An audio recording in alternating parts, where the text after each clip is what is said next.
नमस्कार दोस्तों, कैसे हैं आप लोग। फाइनली एक बहुत बढ़िया अपडेट आया है और वो भी आईपीओ के ऊपर, क्योंकि मैं जितने आईपीओ आपके साथ शेयर किया हूँ सारे आईपीओ धमाका परफॉर्मेंस किया।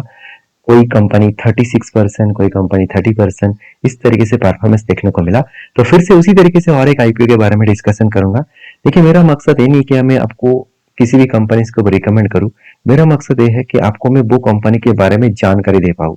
उस जानकारी को लेकर आपको जो ओपिनियन आए उसी ओपिनियन के बेसिस में काम करें, क्योंकि हर किसी का इन्वेस्टमेंट और आईपीओ के ऊपर काम करना अलग अलग नजरिया होता है। तो आज जिस कंपनी के बारे में चर्चा करूं उसका नाम है एम भी इलेक्ट्रो सिस्टम लिमिटेड। देखिए, एम भी electro system limited basically company खुद ही बता रहे हैं, आप देख सकते हैं 2009 में स्टार्ट हुआ। एम भी electronics system limited is engaged in engine in the design.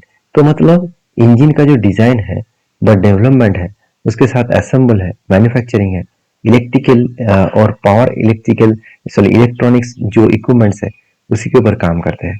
सबसे बड़ी बात क्या जानते हैं, ये टोटली रेलवे के ऊपर काम कर रहा है।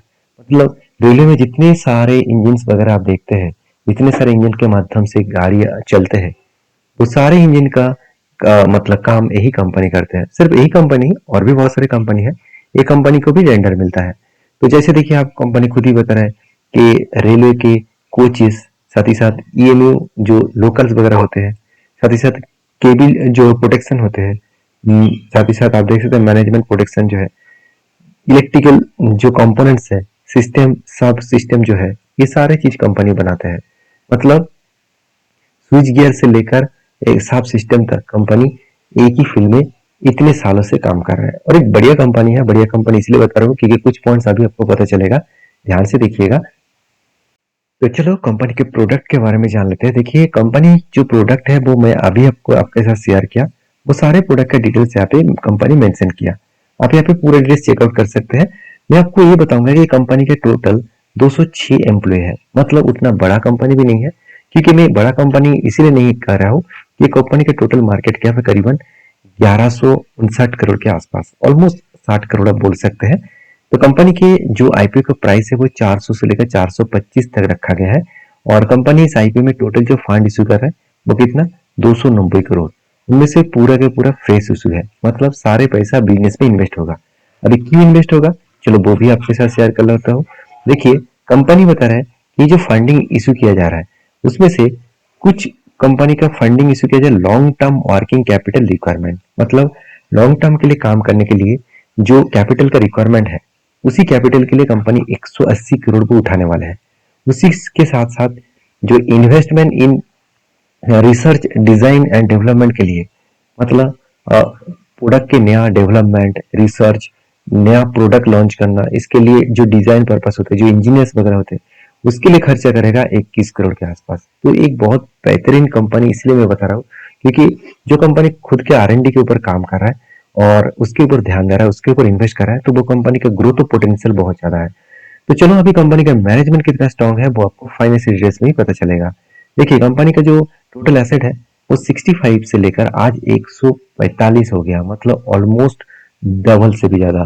तो दुगना से भी ज्यादा कंपनी का टोटल एसेट बढ़ गया। उसी तरीके से कंपनी का जो सेल्स इनकम है वो 50 करोड़ से 65 करोड़ हुआ था, अभी 50 करोड़ के आसपास हो गया। तो इनकम थोड़ा सा कम हुआ, और इसी के कारण कंपनी की जो नेट प्रॉफिट है, क्या नेट प्रॉफिट कम हुआ, चलो वो भी देख लेते हैं।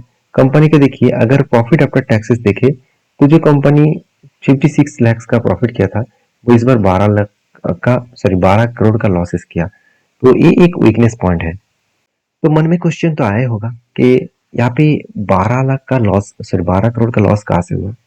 बेसिकली आप देखेंगे कंपनी का जो कर्जा था 27 करोड़ के आसपास, और 2025-2024 में दोनों जगह पे सेम दिख रहा था।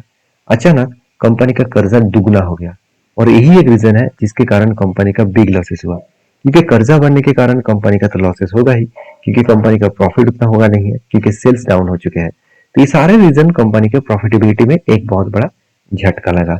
तो चलो कंपनी के और कुछ इंपॉर्टेंस पॉइंट देख लेते हैं, जो पॉइंट्स कंपनी के लिए इतना पॉजिटिव साबित होता है। चलो वो भी देख लेते हैं। देखिए, आरओसी आरओई नेगेटिव है। नेगेटिव तो होगा ही क्योंकि कंपनी के प्रॉफिट नहीं हुआ है, तो बाकी सारे पॉइंट्स यहाँ पे नेगेटिव ही है। तो मुझे एक पॉइंट्स पॉजिटिव तो लगा, वो क्या है? देखिए कंपनी का जो कर्जा है वो कर्जा बढ़ने के कारण 0.08% का कर्जा हुआ। अगर मैं इसको आधा कर दूं तो 0.40 के आसपास पहले था, पिछले सालों में था। तो ओवरऑल कंपनी के जो कॉम्पिटिटर है अगर उस हिसाब से देखूं तो आप देख सकते हैं हिंद जो रेक्टिफायर्स लिमिटेड कंपनी है उसका अर्निंग पर शेयर पॉजिटिव है और इसका अर्निंग पर शेयर कितना है? नेगेटिव। तो यहाँ पे एक वीकनेस पॉइंट है। तो आप जो सोच रहे हैं कि कंपनी के सारे पॉइंट्स क्या पॉजिटिव है, ऐसे बिल्कुल नहीं, सारे पॉइंट्स तो पॉजिटिव है नहीं, क्योंकि बहुत सारे पॉइंट्स वीकनेस है, बहुत सारे पॉइंट्स इस फील्ड में, बहुत सारे पॉइंट्स पॉजिटिव होना चाहिए था, वो कंपनी नहीं दिखाया। अभी रिसेंटली जो लिस्टेड आईपीओ है इलेक्ट्रिकल जो इक्विपमेंट्स बनाने वाला कंपनी, सारे कंपनीज का अगर डेटा देखूं तो दो ऐसे कंपनी है जिन्होंने लिस्टिंग में नेगेटिव दिखाया। तो यहाँ पे आ, एक कंपनी जो पॉजिटिव लिस्टिंग में दिखाया उसका नाम है इमोवी, इमोवी फोटोवोल्टिक पावर लिमिटेड। तो बेसिकली कंपनी ने पॉजिटिव तो दिखाया मगर उतना ज्यादा पॉजिटिव नहीं है, जस्ट 1% के आसपास। तो इसको पॉजिटिव ना कहना ही ठीक रहेगा। और उतना बड़ा बिग लॉसेस में ओपनिंग नहीं हुआ, छोटा मोटा लॉसेस में ओपनिंग हुआ। तो क्या इस कंपनी भी उसी तरीके से काम कर सकते हैं? तो चलो बाकी डिटेल्स देख लेते हैं। तो बाकी डिटेल्स में सबसे बड़ी बात है कंपनी का आईपीओ कब आएगा। देखिए 30 तारीख से लेकर 3 तारीख तक, मतलब जुलाई की 30 तारीख से लेकर अगस्त के 3 तारीख तक, ये टाइम ऑफ पीरियड में आपको आईपीओ देखने को मिलेगा। और उससे भी बड़ी बात क्या है आप जानते हैं? इस आईपीओ में जो प्राइस बैंड रखा गया है वो 400 लेकर 425।